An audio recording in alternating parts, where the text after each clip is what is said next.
Razmislim, Jelena Stojković-Mirić.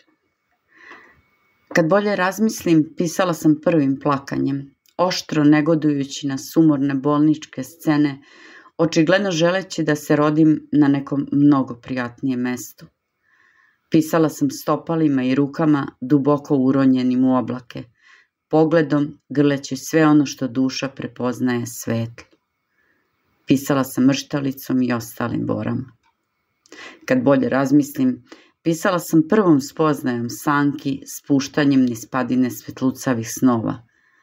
Pisala sam pigmentom, zemljom, mermerom i ko je umeo, mogao je pročitati u jednom zalogaju površi romane i sabrana dela.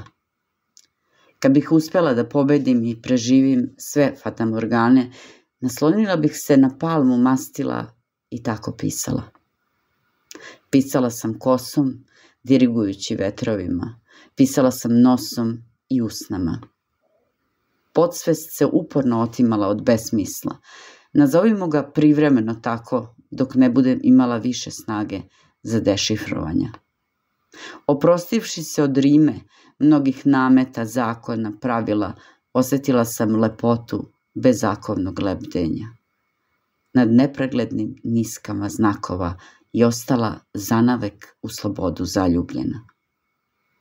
Konačno, svoja na svome, i to će ostati moja jedina pokretna i nepokretna imovina, moja zastava, epitaf i himna. Kad bolje razmislim, napisala sam par lepih reka, poneku šumu, jezero, drvo, ali najlepše i najvrednije što sam napisala bile su i ostaće oči mog sina. Sve ostalo je prašina.